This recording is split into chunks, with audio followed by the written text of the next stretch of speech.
Assalamualaikum warahmatullahi wabarakatuh. Perkenalkan, nama saya Rita Haryati, NIM 856868421. Hari ini saya akan melakukan kegiatan praktikum 2 simbiosis. Simbiosis adalah hubungan timbal balik antara dua makhluk hidup yang saling berdampingan. Simbiosis terbagi menjadi 3, yaitu simbiosis parasitisme, simbiosis komensalisme, dan simbiosis mutualisme.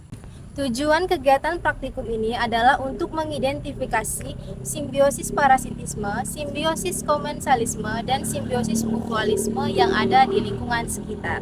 Adapun alat dan bahan yang kita gunakan yaitu alat tulis, lembar kerja, dan lingkungan sekitar. Pertama, kita akan mengidentifikasi simbiosis parasitisme yang ada di lingkungan sekitar.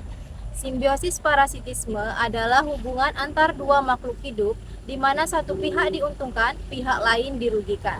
Contoh yang pertama adalah pohon jengkol dan benalu. Pohon jengkol dan benalu ini adalah salah satu contoh simbiosis parasitisme. Dapat kita lihat pada pohon jengkol ini, di atasnya terdapat tumbuhan benalu. Tumbuhan benalu adalah pihak yang diuntungkan, sementara pohon jengkol adalah pihak yang dirugikan. Benalu menempel pada pohon jengkol, menyerap air dan nutrisi dari pohon jengkol, sedangkan pohon jengkol ini dirugikan karena pertumbuhannya menjadi terhambat. Bahkan jika hal ini dibiarkan terus-menerus dapat mengakibatkan kematian pada pohon jengkol. Contoh yang kedua adalah buah jambu dan lalat buah. Lihat, pada pohon jambu ini banyak sekali buah jambu yang busuk. Hal ini disebabkan karena adanya infeksi dari lalat buah. Lalat buah diuntungkan dengan bertelur dan berkembang biak di dalam buah.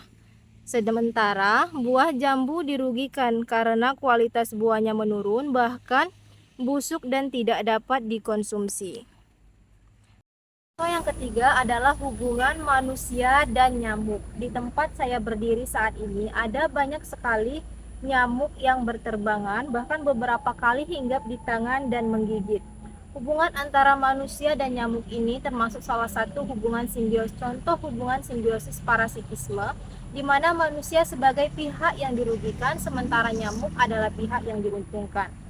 Nyamuk mendapat keuntungan karena nyamuk mendapatkan makanan dengan menghisap darah manusia. Sementara manusia dirugikan karena gigitan nyamuk itu membuat rasa gatal dan bisa menyebabkan iritasi. Bahkan di beberapa kasus gigitan nyamuk dapat menularkan penyakit demam berdarah. Contoh yang keempat adalah tanaman kacang dan kutu daun.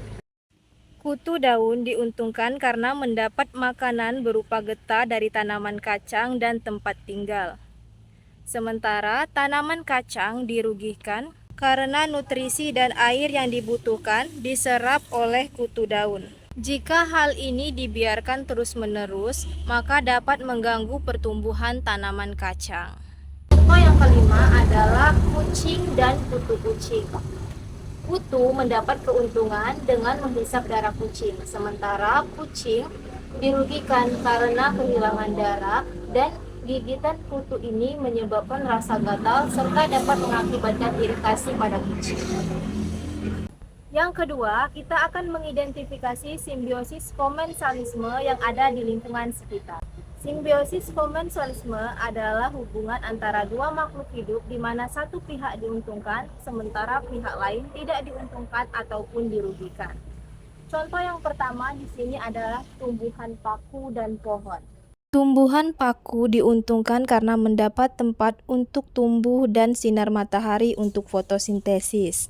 Sedangkan pohon tidak mendapat keuntungan ataupun kerugian karena tumbuhan paku ini tidak mengambil nutrisi dan air dari pohon serta akarnya tidak merusak pohon. Contoh yang kedua ada tumbuhan sisik naga dan pohon durian. Tumbuhan sisik naga diuntungkan karena menempel pada pohon untuk mendapatkan cahaya matahari dan tempat hidup. Sedangkan pohon durian tidak diuntungkan maupun dirugikan. Contoh yang ketiga, simbiosis komensalisme adalah hubungan antara laba-laba dan pohon. Laba-laba mendapat manfaat dengan membangun jaring untuk tempat tinggal dan berburu, sementara pohon tidak diuntungkan maupun dirugikan.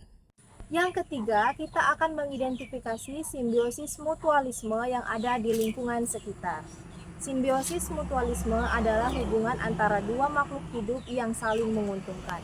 Contoh yang pertama ada semut rangrang dan pohon alkesa. Pohon alkesa mendapat perlindungan dari hama karena semut rangrang akan menyerang hama tersebut. Sedangkan semut rangrang mendapat tempat tinggal untuk bersarang di pohon. Contoh simbiosis mutualisme yang kedua adalah semut dan kutu daun. Semut melindungi kutu daun dari predator, sementara kutu daun mengeluarkan embun madu yang merupakan sumber makanan bagi semut. Contoh yang ketiga yaitu hubungan antara bunga dan kupu-kupu.